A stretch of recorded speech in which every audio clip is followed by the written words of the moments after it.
হে everyone, আসসালামু আলাইকুম। তো আমরা মূলত আজকে ঢাকার উদ্দেশ্যে রওনা দিলাম একটা বিশেষ কাজে। তো সাথে আমার ছোট ভাই। তো এই সানগ্লাস চোখে দিয়ে আমার সাথে মজা করতেছিল। এখানে দুষ্টামি করতে করতে আমাদের অনেকটা পথ পেরিয়ে যায়। আমরা মূলত রিক্সাতে ছিলাম এবং রিক্সা দিয়ে আমরা এখানে লোকাল বাজার পর্যন্ত যাব। তারপর আমরা সেই বাজার থেকে নতুন করে একটা হুন্ডা নিয়ে নিলাম। তারপর আমরা এখানে হুন্ডা দিয়ে যেতে যেতে আমাদের কাঙ্ক্ষিত বাজারটিতে চলে আসলাম। সেখানে চলে আসার পরে আমরা এখান থেকে একটা সিএনজি নিয়ে নিলাম, যেহেতু আমাদের বোলার উদ্দেশ্যে এখানে সিএনজি দিয়ে যাওয়াটা খুব সহজ হয়। তো এখানে প্রায় 50 থেকে 55 কিলোমিটার মতো রাস্তা এবং এখানে রোডের আশেপাশের জায়গাগুলো খুবই সুন্দর ছিল।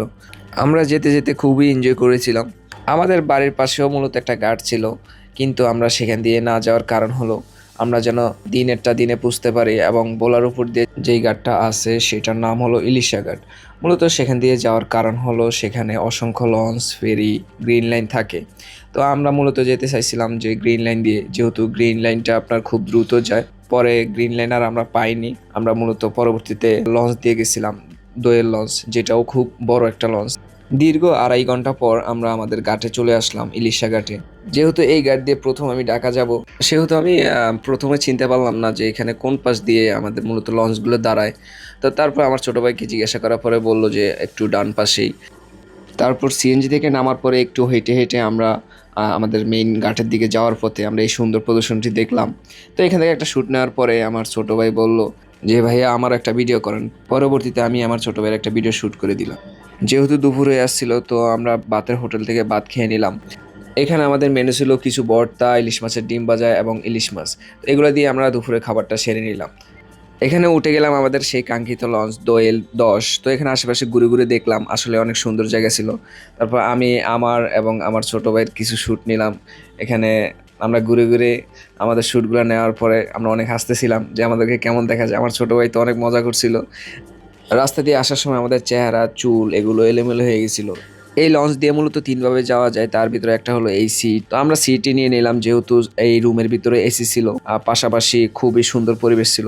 আমাদের এই যাত্রাটা খুবই এনজয়েবল ছিল। যারা নদী দিয়ে চলাচল করে বা নদীর উপরে লঞ্চ দিয়ে চলাচল করে, তারা খুব ভালো করেই জানে যে নৌ ভ্রমণগুলো কত সুন্দর হয়ে থাকে। আমাদের জীবনটাও ঠিক এই নদীর মতো, কখনো দ্রুতগামী আবার কখনো শীতলভাবে বয়ে যায়।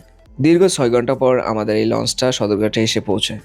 তারপর আমরা উপরে কিছুক্ষণ দাঁড়িয়েছিলাম, যেহেতু সবাই তাড়াহুড়া করে নামতেছিল। তো আমরা ভিড়ের ভিতরে না নেমে একটু অপেক্ষা করে আস্তে ধীরে নামলাম।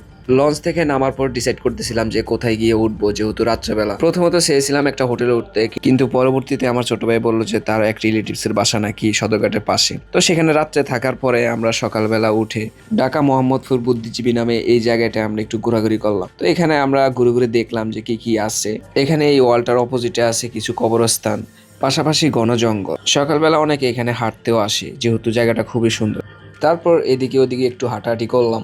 আর সকালবেলা যেহেতু, তো খুব ভালো লাগছিল, আবহাওয়াটা খুব সুন্দর ছিল।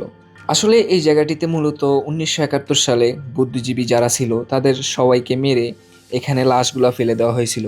এই কারণেই মূলত এই জায়গাটির নাম বুদ্ধিজীবী। তারপর একটু ঘোরাঘুরি করে আমরা রওনা দিলাম আমাদের সেই কাজের উদ্দেশ্যে, এবং এই জায়গাটির নাম হলো ইসলামপুর। এখানে হলো বাংলাদেশের সবচেয়ে বড় পাইকারি মার্কেট, বিশেষ করে গার্মেন্টস পোশাকগুলো এখানে পাওয়া যায়। আর বাংলাদেশের প্রত্যেকটা জায়গায় এখান থেকেই পোশাকগুলো যায়। যেতে যেতে আমরা অনেক কিছুই দেখলাম। আমরা চাইছিলাম যে একটু নেমে কিছু দোকান একটু দেখতে, যেহেতু আমাদের ভবিষ্যতে কিছু ব্যবসা করার পরিকল্পনা ছিল। তো বাট আমরা হয়তোবা সময়ের জন্য দেখতে পারি নাই। তো আমরা মূলত আসছি এখানে জজ কোর্ট। এই জজ কোর্টটার নাম হলো মহানগর দায়রা জজ কোর্ট।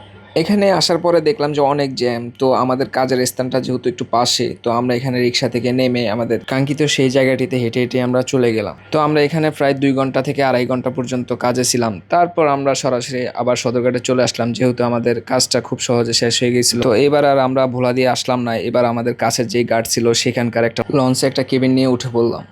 তারপর কেবিনটা খুলে দেখলাম যে কি অবস্থা। আসলে এই লঞ্চের কেবিনটা তত ভালো ছিল না, যেহেতু বেশি নতুন লঞ্চ না, পুরাতন লঞ্চ, তো কেবিনটা একদম ছোট ছিল। তারপর লঞ্চ ছাড়ার আগ মুহূর্তে একটু বের হয়ে দেখলাম আসলে এই শহরটা এরকম একটা শহর যেখানে সবাই কাজের খোঁজে আসে। এই শহরে প্রতিদিন লাখ লাখ মানুষের আগমন হয়। বাংলাদেশে মূলত নৌপথটা হয়ে থাকে বরিশালের সাথে, বিশেষ করে বরিশাল, ভোলার এইসব জায়গাগুলোর যত মানুষ আছে সবাই নৌপথ দিয়ে আগমন করে।